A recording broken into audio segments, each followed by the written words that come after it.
Hello, everybody. Mr. Connolly here, and today I just kind of want to review these primary sources that we've been talking about in regards to the abolitionist movement. Remember, the movement to try to end slavery and completely abolish it. So I do want to go through these primary sources because they are important to kind of figure out just exactly what was going on through the minds of various different Americans. So I did go through the instructions with this on Wednesday. Well, let's go ahead and review it. So let's go ahead and scroll down to document 1 here. And while I have you, I'm sorry for the poor camera quality. My laptop has turned into a piece of junk. And as a result, whenever I try to screen record, it turns into even more of a piece of junk. And it's just a big headache. So I'm just doing this for today. So I apologize. All right. So read this. This looks like a flyer of some sort, right? Caution. Colored people of Boston, one and all. You are hereby respectfully cautioned and advised to avoid conversing with watchmen and police officers of Boston. For since the recent order of the mayor and aldermen, they are empowered to act as kidnappers and slave catchers. They have already begun to actually employ in kidnapping, catching, and keeping slaves. Therefore, if you value your liberty and the welfare of the fugitives among you, shun them in every possible manner, as so many hounds on the track more unfortunate of your race. Keep a sharp eye lookout for kidnappers and have a top eye open. April 24th, 1851. So first question there, who do you believe wrote this document? Well, we obviously don't have a name, but there's a couple things we can't infer. For one, he's using language such as colored people. And he's also using language such as, where was it at? Oh yeah. On the track of the most unfortunate of your race. So we can infer that he is a white man, or a white person, excuse me. But, and also, just because he's a white man, but he's also probably an abolitionist, right? He's warning freed, escaped slaves, hey, people are trying to come capture you. So that's kind of what we write there for number 2. When was it written and where is it from? Well, that's pretty explicit in the document, right? It's written in Boston from 1851. Who read this document? In other words, who do you believe was the audience? Well, it's a warning to escaped slaves. So I would probably say B, Northern free person or escaped slaves, right? So it's trying to warn these guys, hey, there's a lot of people after you. Keep a low profile. What is it talking about? I kind of just answered that one already, right? It's a warning. They're trying to warn different slaves, like, hey, people are after you. These are kidnappers, right? They use that word kidnap. They're not using words like bounty hunter, right? They're using kidnapper, trying to make them sound bad. Right, one sentence summarizing this document. We'll take what we talked about here, 1 through 4, and how would you summarize this document? So you can say, and don't just say, it's an abolitionist document. Really try to summarize that up. Let's go to document 2 then. All right, this is a very famous, and let's check, can I zoom out? Yeah, I can, there we go. This is a very famous picture from the painting from the time, right? It's obviously an African-American in chains. He's only wearing like this tunic around his waist. It says, am I not a man and a brother? Well, let's go up to document 2 and kind of look through that then. Everyone's asking you, who do you believe wrote this document? Well, let's look at the language used here. Am I, not a man and a brother. So this is in the first person, right? So by using that context clue, we can kind of figure out, hey, this is probably some sort of African-American person writing this, right? Because they're using the first person. Are they a slave or are they free? I would probably say a freed person or at least an escaped slave because most enslaved people probably wouldn't be allowed to draw or write or publish. When was it written and where is it from? Well, this is a bit harder than document 1 to kind of figure out. Document 1 was very explicit about where it was from, right? Boston and when it was written, 1851, right there. This one's a bit difficult. We could probably infer that it's from the South somewhere, right? Because that's where slavery is the most prevalent at this point. And it's also talking about slavery in the South. So it would be a very fair prediction to say it's from the South somewhere. When it was from, that's going to be a lot harder. Almost the entire 19th century would probably work up until the end of World War II. But we can use the context clues from here, right? This was in the 1850s, talking about the lead up into the Civil War. We can kind of guess that this is probably from the same time period as well, the 1850s. So number 2, we can say 1850s from the South. Who read this document? Circle all that you believe apply. Northern abolitionists? Well, Northern abolitionists probably already believe this. They probably already believe that slavery is immoral. And that's kind of the message there, right? That slavery is immoral because we are human beings. Northern free person or escaped slave, they're probably not trying to convince them either because, I mean, they already know the reality of slavery. Citizen of a southern slave state. I would probably answer that one if I were you. Citizen of a southern slave state. I would answer that because they're trying to, it's a very emotional appeal. They're trying to appeal to the emotions of their audience. Trying to say like, hey, you here obviously don't understand the evils of slavery. This is what it looks like. I'm a man. I'm your brother. We're all humans. And you're putting me in chains. Kind of what that's saying right there. What is it talking about, right? It's kind of summing that all up, right? What is it talking about? It's talking about the evils and morality of slavery, because you're saying like, hey, I'm a fellow human being and you're enslaving me.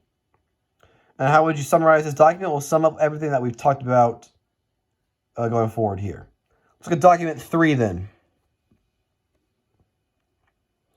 The first convention of civil and political rights of women.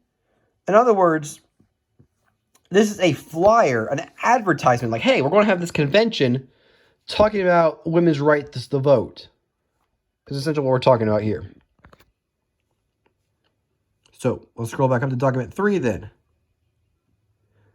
Who do you believe wrote this document? Well, let's scroll down. That's the first question, right? We don't have an author, but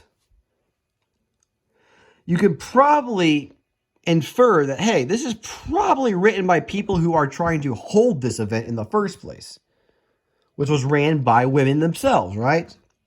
So you could probably say that, hey, this was written by women trying to get the right to vote. When was it written and where was it from? Well, when? 1848, right? This is an advertisement for an upcoming event. So it's written there in 1848. And you could probably say Seneca Falls, New York, trying to call for a convention there as well. So that goes our answer there. Who received this one? Well, Northern abolitionists, as you remember from our video lecture a couple days ago, most abolitionists were also supporters of the women's right to vote. Northern free person or escaped slave? I would probably say no, just because, well, one, they have bigger problems on their hands, right? They're more worried about themselves, and two, they still don't even have any political power, even if they are freed. Citizen of a southern slave state? Well, this is in New York, and most of the delegates are coming from the north, so I'd say no. So I would circle A for that one, a northern abolitionist. What is it talking about? Like I've said over and over again, right? It's an advertisement for a convention trying to call for women's suffrage, women's right to vote. So that's kind of what it's talking about there. And number 5, how would you summarize this document? Again, just kind of sum up everything that we've said from here. Let's go to document 4. And I am sorry, again, for the poor camera quality. I hate this as much as you guys do. Outrage! Fellow citizen, an abolitionist of the most revolting characters is among you, exciting the feelings of the North against the South. A seditious lecture is to be delivered this evening at 7 o'clock in the Presbyterian Church and Cannon Street. You are requested to attend and unite to putting down and silencing the peaceful means, this tool of evil and fanaticism. Let the rights of the South of the states guaranteed by the Constitution be protected. The Union forever. So again, another advertisement, right? A call to action is what we're looking at right here. So let's look at number 4 here. Who do you believe wrote this document? Well, if we scroll down, right, this guy obviously does not like abolitionists this much. Well, if he doesn't like abolitionists, he's probably against their message. So we can kind of infer that this is a guy that is a supporter of slavery. So that would be answered there for number 1 right there. Number 2, when was it written and where is it from? Well, when it gives us right here. February 27th, 1837. And we could argue that this is probably written somewhere in the South, right? Because it's an anti-abolitionist call to action, right? They're pro-slavery. Well, where are most of the pro-slavery people at? In the South. So I would say it was written by a Southerner in 1837 there. In the South, excuse me. Who read and received this document? Circle all answers that you believe apply. Northern abolitionists? Well, it's against abolitionists, so they're obviously not trying to talk to them. Northern free person or escaped slaves? No, because why would free people and escaped slaves want to try to stop the abolitionist movement, right? That doesn't make a lot of sense. Don't know a lot of slaves that enjoy being slaves. Citizens of the southern slave states. I would go with this one, right? Because citizens of southern slave states are the people most likely against the abolitionist movement. All right, and going into number 4, what is it talking about? Well, it's talking about trying to shut down an abolitionist rally at a church. All right, so this is a pro-slave person trying to silence the voices of the abolitionists. We're on to document 5 here then. 5 $100 reward. Ran away from the undersigned on Sunday the 9th, a Negro boy named Aaron or Ape. He is about 20 years old, gives a little description, gives some reward money. O.M. Harris, 3 miles south of Middle Grove, Monroe County, Missouri. Ooh, that was a close one. Not Monroe County, Indiana. Not us. A slave state, Missouri. So this is a kind of like a wanted poster almost. Like, hey, I have a reward here. You can capture my escaped slave. So who's writing this? Well, we can say it's a slave owner, right? Because he's trying to have people look for his missing slave. When was it written and where is it from? Well, we know it's from Missouri, right? Monroe County, Missouri. We know that when it's from. Or where it's from. Oh. Sorry. I was looking at something. When? Don't really know exactly. You could probably say 1800s, right? But we know for a fact Monroe County, Missouri right here.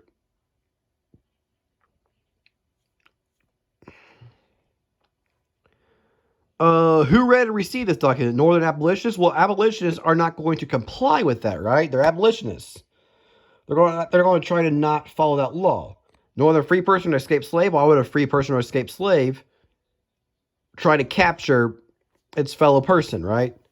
Citizen of the southern slave state, right? So we're in Missouri, and this is probably calling to them because they're the people that's most likely going to try to help recapture this slave.